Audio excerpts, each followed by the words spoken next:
17 বছর পর রংপুরে হচ্ছে জামায়াতের বিভাগীয় জনসভা। রংপুর জিলা স্কুল মাঠের এই জনসভায় প্রধান অতিথি হিসেবে কিছুক্ষণ আগে যোগ দিয়েছেন জামায়াতের আমির ডাক্তার শফিকুর রহমান। আমরা সেই রংপুর জেলা স্কুল মাঠে যেই জামায়াতের জনসভা হচ্ছে সেখানে সরাসরি যাব।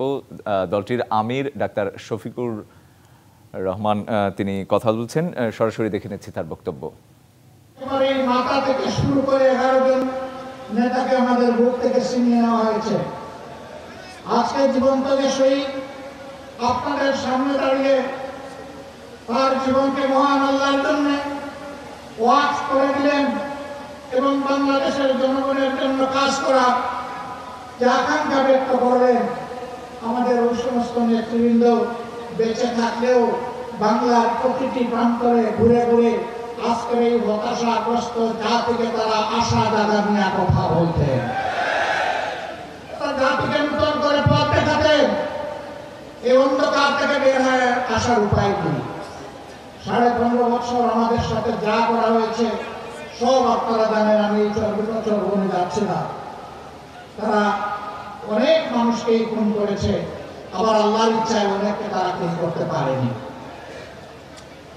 আমার সম্মানিত ভাই একে মাজহারুল ইসলাম বলেছেন রাতে আল্লাহ মারেকে, কিন্তু আরেকটা তিনি বলেন নাই ভরে আল্লাহ ছাড়েছে।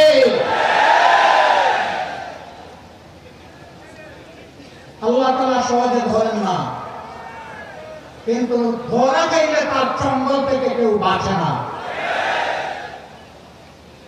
মহান মাবুদের দরবারে হাজার শুকরিয়া।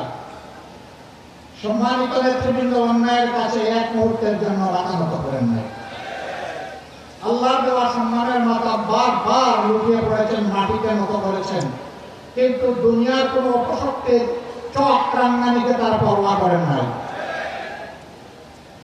কালার এক্সপার্ট, জর্জ স্যাপ এবং মাইল্ড অন হ্যান্ডস টেকনোলজি সমৃদ্ধ অরিক্স ক্রিস্টাল ওয়াশ আপনার কোন লোক লাশার দিকে ফিরে তাকাননি, হুমকি ধমকিকে পাত্তাই দেন, বরঞ্চ হাসির মঞ্চে গিয়েছেন হাসতে হাসতে। কারণ তারা জানেন যে অভিযোগ তাদের বিরুদ্ধে করা হয়েছে এটি সুরানা মিথ্যা।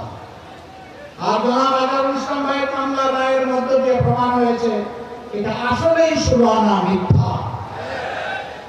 তারা যদি বেঁচে থাকতেন আমরা আদালতের আশ্রয় নিতাম, আমরা নিশ্চিত একই ন্যায় বিচার একই রায় আমরা পেতাম। কোনো আফসোস নাই, কোনো আফসোস নাই। আমাদের বাগানের শ্রেষ্ঠ ফুলগুলোকে দিনের জন্য এই জাতির জন্য আল্লাহ তাআলা কবুল করেছেন, আলহামদুলিল্লাহ। শুধু আল্লাহ তাআলার দরবারে আরজ করি, হে আল্লাহ তোমার এই বান্দাগুলোকে মর্যাদাবান শহীদের কাতারে মিশিয়ে দাও। হযরত হামজা রাদিয়াল্লাহু তাআলা আনহুর মিসলে কর্মী হিসেবে কবুল করো। হাসরের দিন হযরত হামজা রাদিয়াল্লাহু তাআলা আনহু তার নেতৃত্বের মিসলে তারা যেন সামনের কাতারে থাকতে পারে। আমার সম্মানিত ভাইরা, তারা জীবন দিয়ে শিখিয়ে গেছেন দেশকে ভালোবাসলে, মানুষকে ভালোবাসলে, আল্লাহকে ভালোবাসলে আর কাউকে ভয় করতে নাই।